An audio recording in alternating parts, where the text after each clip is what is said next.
Today I'll tell you a story. It's a traditional story. The name is Hansel and Gretel. Do you know this story? Let's read together. Told by Andrea Petralik. Let's see.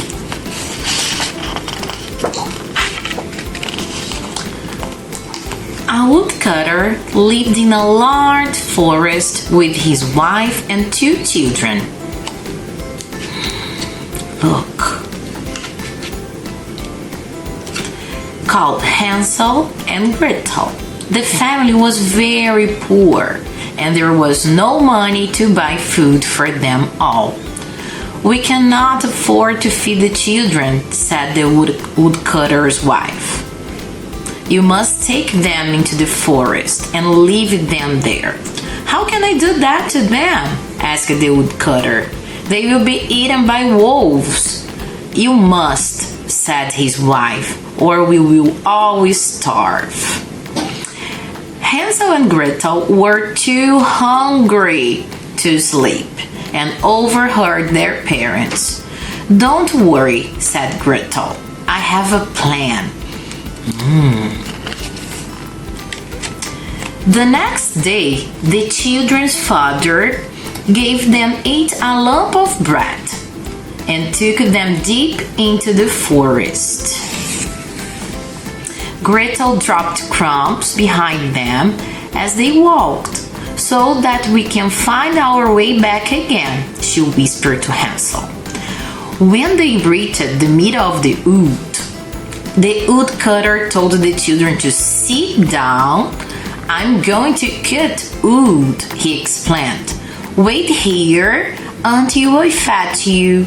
The children waited and waited, but their father never came back. Look, the bunnies, the owl, and the wolf. Let's see. When night started to fall, Gretel turned to her brother. Right, she said, time to go before the wolves come out. But when children began to follow the trail of breadcrumbs, they found that all the hungry creatures of the forest had already eaten them. Oh no! Gretel started to cry.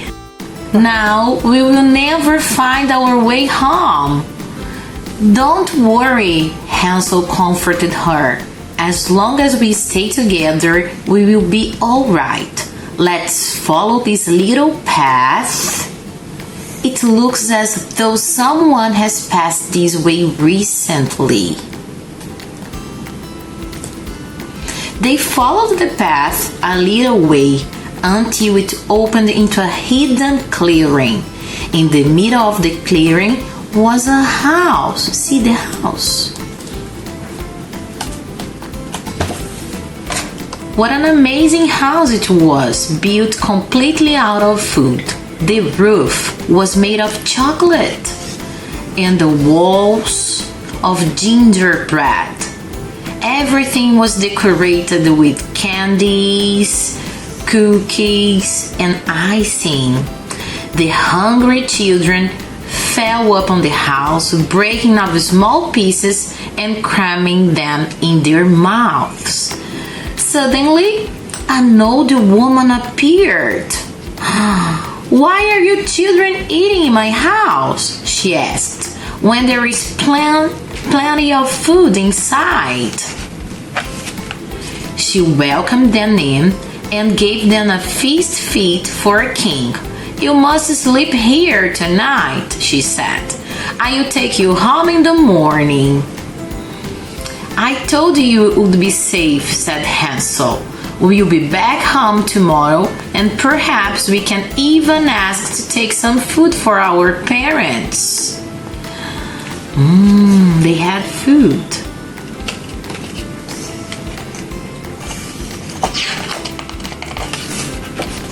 But in the morning, Hansel was woken by the old woman dragging him to a small hut. She threw him in, locked the door, and hung the key on a high hook. "I'll feed and feed you," she cackled. "And when you are fat enough, I'll have such a feast."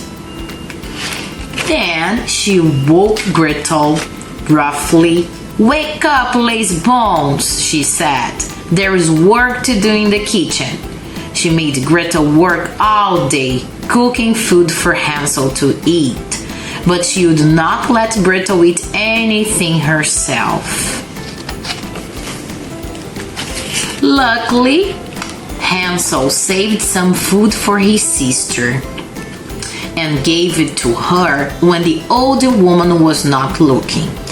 After a couple of days, the old woman wanted to see if Hansel was fat enough to eat. "Poke your finger out," she ordered. "Let's see how much fat you've put on." Hansel poked out an old chicken bone instead of his finger. "That's too thin," the old woman complained. "You are not ready to eat yet. I suppose I have to wait." Time passed. Hansel grew fatter and Gretel too. Look, they got fat. But every time the old woman wanted to see if Hansel was ready to eat, he stuck out the same chicken bone. Before long, though, she could not wait anymore, and she made Gretel light the oven. "I don't care if he's not ready yet," she said. "I am hungry for meat." And she told Gretel to get in the oven to see if it was hot enough. "I don't know how," said Gretel. "Will you show me?" "Silly goose," said the woman. "Like this." The minute the old woman leaned into the oven, Gretel pushed her all the way in and slammed the door shut. She grabbed the key to Hansel's hut and let him out. Before they escaped, they looked through the house to make sure there were no other captives. There was no one else there, but they did find a little box of jewels taken from other people the old woman had imprisoned. Gretel put these in her pocket, and the two children ran into the forest. They wandered for hours lost until suddenly they heard the sound of trees being chopped. "Father, father," they shouted and ran towards the sound. They found their father cutting down trees.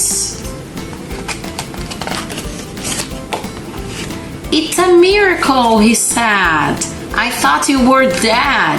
How I have missed you. I sent my wife away after what she made me do."